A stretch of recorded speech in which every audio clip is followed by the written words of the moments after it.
Mademoiselles et messieurs, bonsoir et bienvenue sur Handicap Entertainment Studio. Vous êtes dans votre émission Andy à la parole et aujourd'hui nous sommes aux affaires sociales, bien sûr. Nous sommes dans le bureau du président de la FEGIPA. Bonsoir, monsieur.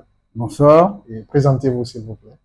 Merci, c'est monsieur François Dopagogui, président de la Fédération guinéenne des associations de personnes handicapées FEGIPA. D'accord, monsieur. Et aujourd'hui, nous sommes au siège de la FEGIPA. Et pour cette journée, il y avait une rencontre au sein de la FEGIPA. Dites-nous, c'était quoi l'objectif de cette rencontre aujourd'hui? Bien, merci de m'avoir passé la parole. Et puis, là encore, au siège de la Fédération, ça donne une vision globale au siège de la Fédération pour dénoter un peu, pour dépeindre l'état de notre siège et ça peut un peu être une motivation pour d'autres partenaires et quelques institutions à venir appuyer la fédération dans le cadre de le renforcement des capacités et puis de revoir son équipement en vue d'une performance dans son administration. Bien. Et la réunion d'aujourd'hui était concentrée, axée sur les préparatifs du 3 décembre 2024. Parce que c'est une tournée dédiée aux personnes handicapées par les Nations Unies en vue de revoir l'état d'avancement des activités, des programmes édictés en leur faveur par les États et aussi par les institutions de bonne volonté qui veulent faire procurer à cette couche de la population dans tout le monde entier, hein, surtout comme on est en Guinée, dans quel état ces personnes handicapées se trouvent, quel est leur niveau de vie, et bien en vue de trouver des solutions idoines pour l'amélioration des conditions de vie. D'accord. Oui, vous faites bien de parler du 3 décembre. Que représente cette date pour les personnes handicapées?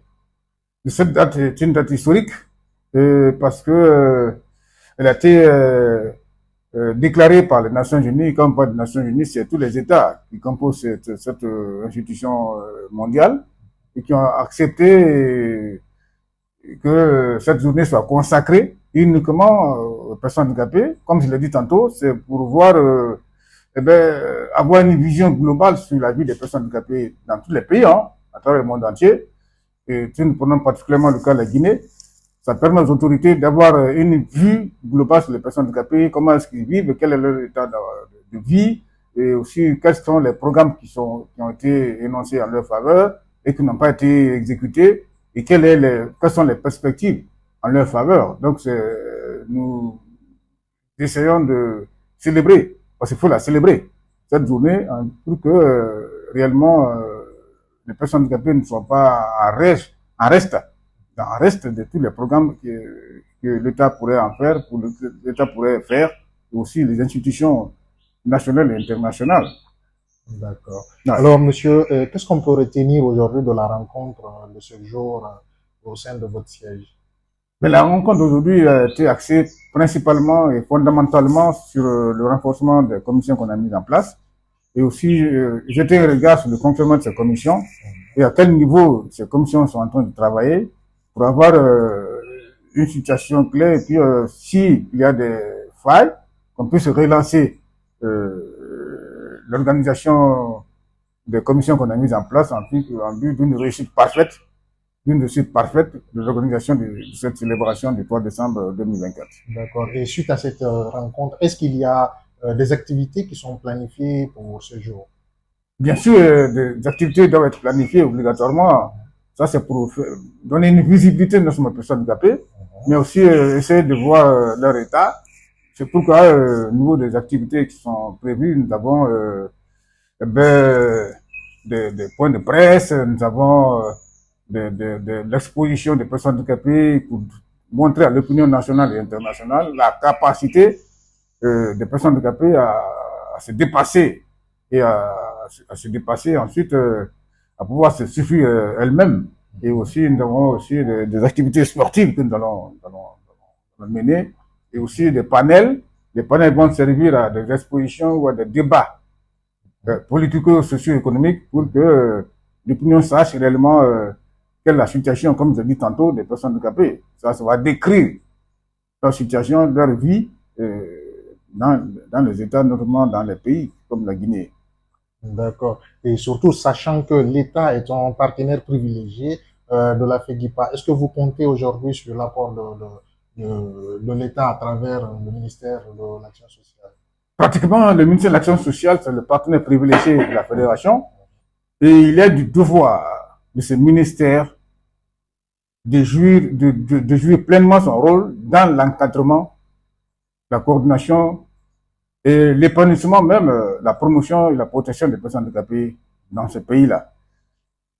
À moins que dans son programme d'action en vue de la promotion et de la protection des personnes handicapées, il y a des failles. Ça, il peut y avoir des failles. Et il y a des failles quant à la promotion des personnes handicapées, quant à la protection des personnes handicapées. Quand on parle de protection, il y a le domaine de la santé, il y a le domaine de l'accès à l'emploi, l'accès aux sources de revenus.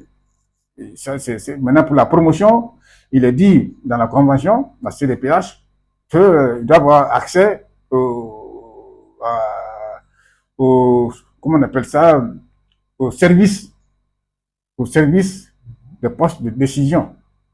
Ils doivent avoir accès au poste au service de poste de prise de décision, comme il le dit, pour qu'ils aient quelque chose, ils aient leur parole, ils aient leur voix à exprimer, ils aient à exprimer la situation de leurs collègues au plus haut niveau, pour que l'État soit imprégné de ce que vivent ces personnes handicapées à travers l'occupation des postes de prise de décision de leurs collègues au plus haut niveau. Ça permet un peu, non seulement la fluidité, mais aussi le renforcement des capacités de ces personnes qui ont bénéficié de ces promotions-là. D'accord. Est-ce qu'au compte de cette journée, cette rencontre, vous avez pu identifier aujourd'hui des partenaires qui vont travailler avec vous? Bien sûr, parce que comme l'a dit certains de nos collègues, nous avons des partenaires historiques, Historique, oui. nous avons des partenaires traditionnels qui sont avec nous il y a maintenant des années, des dizaines d'années, et nous avons aussi des partenaires qui sont arrivés compte tenu de besoins exprimés par les personnes handicapées et compte tenu aussi des programmes de ces institutions, de ces partenaires-là, parce que nous évoluons selon le domaine d'action de ces partenaires. Donc, nous avons reçu d'autres partenaires, de nouveaux partenaires. Mais nous sommes avec des partenaires traditionnels qui ont avec nous il y a des années et des partenaires historiques, que je peux dire ainsi, qui sont avec les personnes handicapées il y a, depuis la création de la Fédération des personnes handicapées et qui doivent intervenir dans la mise en œuvre des activités consacrées pour l'organisation du 3 décembre 2024. D'accord. Vous êtes sur Handicap Entertainment Studio et nous sommes aujourd'hui à la FEGIPA avec le président de la FEGIPA en la personne de Monsieur François Dopavogui. Monsieur François, regardez cette caméra, elle est à vous. Quel est le message que vous avez aujourd'hui pour vos collègues des autres OPH et pour vos partenaires afin de soutenir les personnes handicapées dans leur quête quotidienne d'une vie meilleure? Oui, comme je l'ai dit tantôt, les personnes handicapées, d'abord, le premier appel que je vais lancer à l'endroit de mes collègues personnes handicapées, c'est de prendre le courage, de se dépasser et de se rendre plus performant de jour en jour. Mais cela va sans dire qu'il faut l'intervention des partenaires au développement et surtout l'intervention de l'État qui a pour devoir de soutenir les personnes handicapées dans toutes leurs actions. Parce qu'il est le devoir de l'État de soutenir les personnes handicapées dans toutes leurs actions sur le plan social, économique, culturel et sportif. Ça, pour l'épanouissement de ces personnes handicapées-là.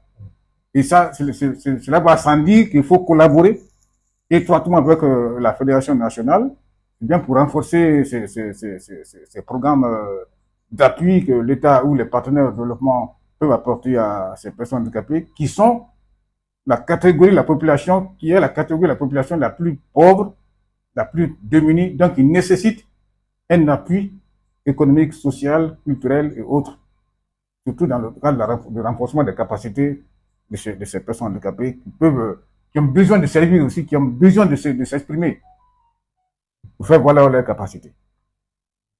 Ouais. Merci beaucoup, Monsieur François, de nous avoir accepté pour cette interview. Merci, c'est vous qui vous remercie parce que c'est vous qui faites de nous ce que nous devons être. Merci.